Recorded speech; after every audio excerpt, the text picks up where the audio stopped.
it's Becky. Welcome back to my channel. If you're already subscribed to me, if you're new, I'm so glad to have you today. I hope you will enjoy today's video and you'll subscribe and become part of my YouTube channel family. I'm so proud of each and every one of you, and I love sharing with you here on my channel. So I share tons of different things: mom life, organizing, homeschooling, weekly vlogs, day in the life videos, pretty much everything that I share on my channel, a little bit of everything. So today I thought it would be really fun to share with you 4 of the best parenting mom decisions that I have made, or we have made as a married couple in our life. Now, this is not to say that if you don't agree with these things, or you haven't done these things, or you can't do these things, that you're not a good parent. I'm just saying these are 4 of the things that have really made the most significant difference in our lives, and maybe give you something to think about. So that is definitely no judgment here if you don't agree with these, or you haven't done these, or you can't do these for whatever reason. I'm just sharing with you these things that have made a huge difference in our life, or in my life as a mom, that may be helpful or useful to you. So go into this video knowing that I'm not telling you that if you're not doing these things that you're doing something wrong. I'm just telling you these things because if you haven't thought about them, or maybe if you have been thinking about some of them and you thought, well, maybe they're not important, or they're not gonna make that big of a difference, they definitely can make a big difference in your life, because these 4 things have made a huge difference in my life as a mom. So the first thing that really has made a significant difference in my life as a stay-at-home homeschooling mom is finding a creative outlet. As much as I love my kids, and I love them more than anything, I love being at home with them. Being at home with them was what I wanted to do. I never really wanted to be anything as far as like a career. I always just wanted to be a mom, and I wanted to be a stay-at-home mom if possible, but I still needed something where I could identify myself outside of that, where I was challenged and forced to learn and grow and do things that were mine. And it really helped to break up the mundane things that you have to do on a day in, day out basis as a stay-at-home mom. So for me, finding a creative outlet really, really helped that. That was when things turned around for me when I started my YouTube channel. And that made a huge difference. It gave me, as much as I am in love with being a stay-at-home mom, and I love being with my girls, and I love homeschooling them, as much as that fulfilled me, I still wanted something that was fulfilling me on a different level. And so for me, like I said, that really, my YouTube channel gave me a creative outlet. It gave me a place to share. It gave me community with you guys. And it really gave me something that was a creation all of my own, that I am very proud of, and I have loved and really enjoyed having over the last 8 years. So finding a creative outlet, no matter what that looks like for you, and you may not be interested in a painting class, you know, something that you can do that really, in a way, forces you out of your comfort zone, but it gives you a sense of pride, self-fulfillment. It forces you to grow. It forces you to create. It forces you to get out of your comfort zone a little bit. It breaks up your routine a little bit. That's going to be really helpful for you as a stay-at-home mom. It's going to be really useful to you when you're feeling burned out in your homemaker mom life duties. Having that creative outlet and that thing that you're doing that really fulfills you in that way is going to be really helpful to you. So that is my first tip that I did that really made a huge difference in my life as a mom. Also, homeschooling, which I mentioned a little bit earlier, I never thought I would want or could do it. I always said, I don't have enough patience and I'm not smart enough. Well, I've said this before, I think homeschooling is one of those things that you don't think you can do until you actually start doing it. And I don't have the most patience, I certainly don't. I don't have a degree, but I do have a fierce love for my kids. And once we decided that homeschooling was the best option for them, I was 100% wholeheartedly involved in it, and I grew the patience for it. And I overcame my obstacles of maybe I don't know everything, and my weak spots in what I feel qualified to teach, like math. I found ways around those problems so that we were able to homeschool. And it's been one of the top decisions I've made in my entire life, not just my mom life, in my entire life. Homeschooling my kids has been one of the best decisions that we've made, and it's one of the few decisions that you actually find more. I started homeschooling my oldest daughter for a reason. She was in public school till the middle of 4th grade. We pulled her out. We started homeschooling her then for a set amount of reasons, and over the last couple years, and she's almost graduated from high school now, but over that course of time, we have found more and more reasons of why that was a good decision. I've been in charge of what they learn and what they don't learn. I get to be with them every day. And I get to customize what they learn and how they learn it with what works best for their learning style, which is not something they would be getting in public school. So many things. We've been able to do a lot more things together as a family because we have a more flexible schedule. My husband gets to see them more because, you know, he's only off those 2 days a week, but they're not, you know, in a row. So it's like one day during the week he's off and they're home. One day on the weekend he's off and they're home. We get to do a lot more together as a family. We've got to take vacations in more affordable, less busy times of the year because we go when everybody else is still in school. We're being able to keep God as the focus of their education.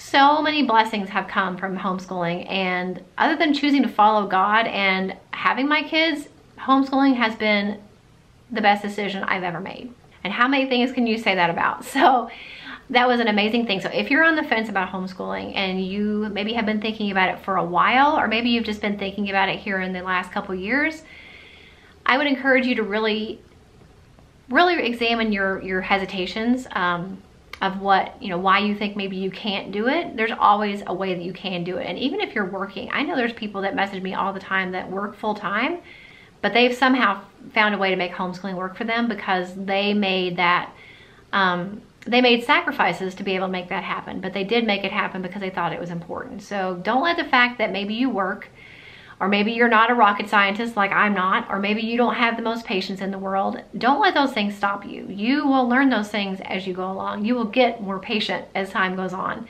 But even if you don't, nobody expects you to be, you know, the Rock of Gibraltar. You don't have to be just perfect all the time. Just like you're not a perfectly patient mother, you're not going to be a perfectly patient homeschooling mom, and that's okay. It's just part of it. But, you know, you definitely learn a little bit of patience as time goes on. You definitely will gain confidence as time goes on. In the beginning, it's especially overwhelming and scary because you think, what if I screw up my kids' education? Well, I can pretty much tell you that probably they're not getting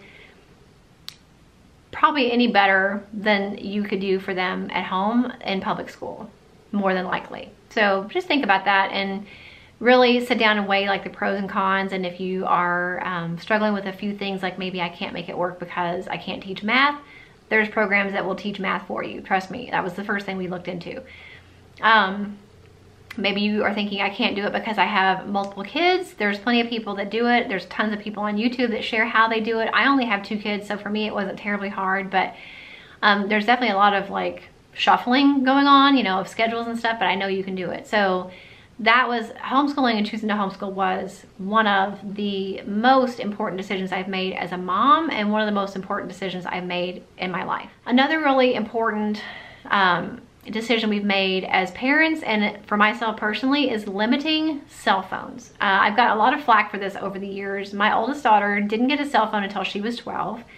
The only reason she got a cell phone when she was 12 was because we were leaving her at church and I wanted her to have a way to be able. Now, my youngest daughter is almost 12. She does not have a cell phone because she doesn't go anywhere without me. If and when she starts going places without me, she will get a cell phone too, but I will guarantee you that we will have very strict rules for her, just like we have for her sister. And even now that my oldest is almost 18, she does not have free reign access to her phone.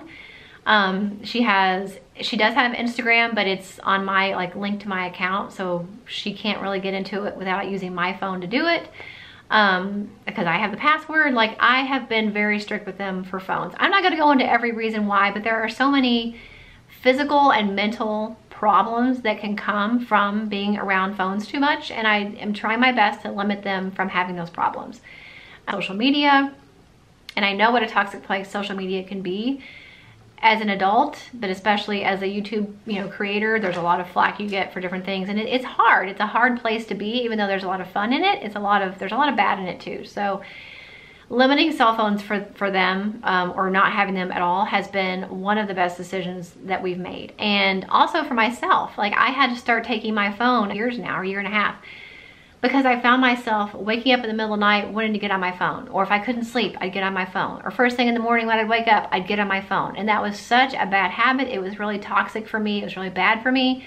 So I had to treat myself like a child and say, you know, if you can't control yourself with this, it's gonna go downstairs. And that was one of the best decisions that I've ever made for myself and for my kids. My last best parenting decision that I could think of was keeping my kids in church.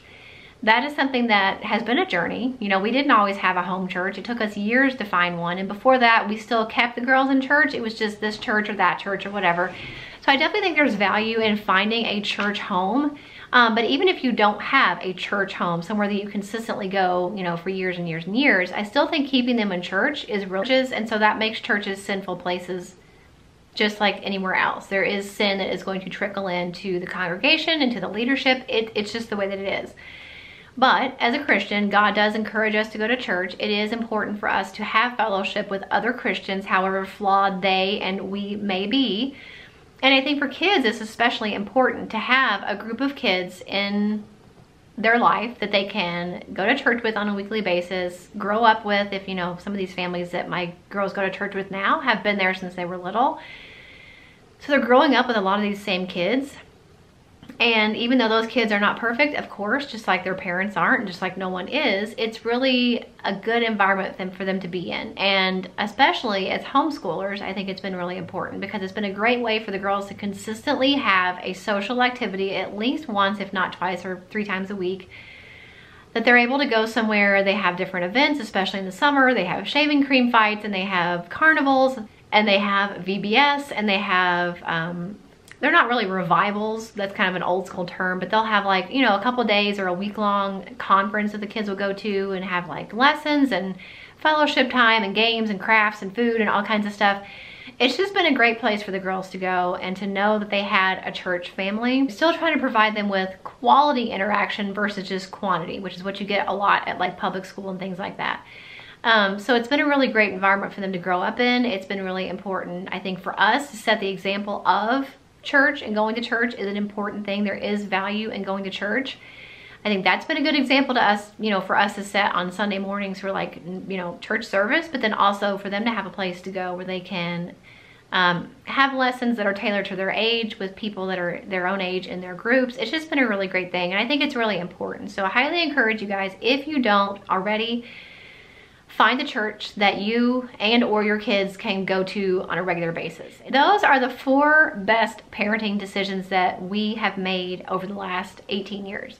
And like I said, these things are not to say that if you don't do them, that you're a bad parent and that you're failing and that I'm better than you. That if you have thought about some of these things and maybe not understood the value of them, maybe it helps hearing from somebody who's done them for a long time, that there is value in it, and it has helped us as a family, and I thought maybe it would help you. Or if you, maybe even some of these things were not even on your radar, but now maybe you thought, you know, maybe it is. Maybe this is something that we really should look into, limiting our kids' cell phone use, or maybe we should look into homeschooling. Maybe we should look into finding a church that we can go to and that our kids can go to. You know, whatever may have spoken to you. Hopefully this video was encouraging to you to hear from somebody who has a daughter now that's almost 18. You know, she's almost an adult. I hope it was helpful. If it was, make sure you give it a thumbs up. Let me know in the comments, if you're a parent, what has been one of or a couple of the most important, significant changes or things that you have done with your kids or in your family that has made a huge difference. I'd really like to know, because I'm sure there's plenty of stuff that I can learn from you guys. So let me know, leave that for me in the comments. If you have not already, make sure you subscribe before you head out, and I'll see you in the next one. Bye.